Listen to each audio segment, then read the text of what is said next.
ഇടുക്കി വണ്ടിപ്പെരിയാറിൽ കാട്ടാന ആക്രമണത്തിൽ തോട്ടം തൊഴിലാളിക്ക് പരുക്ക്.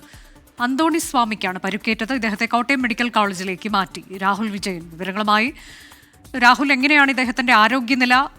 ഈ മേഖലയിലൊക്കെ കാട്ടാന ശല്യം ഉള്ളതാണോ? നാട്ടുകാർ പറഞ്ഞത് എന്താണ്? ഈ മൗണ്ട് എസ്റ്റേറ്റ് മേഖലയിൽ കാട്ടാന ശല്യം അതിരൂക്ഷമാണ് എന്നുള്ളതാണ് നമുക്ക് മനസ്സിലാക്കാൻ കഴിയുന്നത്. രാവിലെ 10 മണിയോടുകൂടിയാണ് ഈ അന്തോണി സ്വാമിയെ കാട്ടാനെ ആക്രമിക്കുന്നത്. തോട്ടം തൊഴിലാളിയാണ്.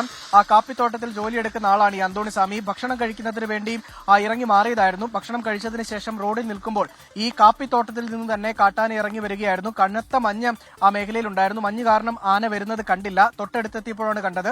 ഉടൻ തന്നെ ഈ കാട്ടാന അന്തോണി സ്വാമിയെ വലിച്ചെറിയുകയായിരുന്നു എന്നുള്ളതാണ് മനസ്സിലാക്കാൻ കഴിയുന്നത്. ഗുരുതരമായി പരിക്കേൽക്കുകയും ചെയ്തിട്ടുണ്ട്. വണ്ടിപ്പെരിയാറിലെ പ്രാഥമിക ചികിത്സയ്ക്ക് ശേഷം ഇപ്പോൾ കോട്ടയം മെഡിക്കൽ കോളേജിലേക്ക് വിദഗ്ധ ചികിത്സയ്ക്കായി കൊണ്ടുപോയിരിക്കുകയാണ്. പരിക്ക് സാരമുള്ളതാണ് എന്നുള്ളതാണ് പറയുകയും ചെയ്തിട്ടുള്ളത്. ഈ പ്രദേശത്തെ കാട്ടാനശല്യം രൂക്ഷമായതുകൊണ്ട് തന്നെ വനംവകുപ്പിന്റെ പ്രത്യേക നിരീക്ഷണം ഇങ്ങോട്ടേക്ക് വേണമെന്നുള്ള ആവശ്യം കൂടി ഈ തോട്ടം തൊഴിലാളികൾ മുന്നോട്ട് വെക്കുന്നുമുണ്ട്. അനുജ, വണ്ടിപ്പെരിയാറിൽ കാട്ടാന ആക്രമണത്തിൽ ഒരു തോട്ടം തൊഴിലാളിക്ക് പരുക്കേറ്റു. അദ്ദേഹത്തിന്റെ പരുക്ക് അല്പം ഗുരുതരമാണ് എന്ന വിവരമാണ് രാഹുൽ വിജയൻ നൽകിയത്. അന്തോണി സ്വാമി എന്നയാൾക്കാണ് പരുക്കേറ്റത്. ഇയാൾ നിലവിൽ കോട്ടയം മെഡിക്കൽ കോളേജിൽ ചികിത്സയിലാണ്. ഈ മേഖലയിൽ കാട്ടാന ശല്യം രൂക്ഷമാണ് എന്ന് നാട്ടുകാർ പരാതിപ്പെടുന്നു.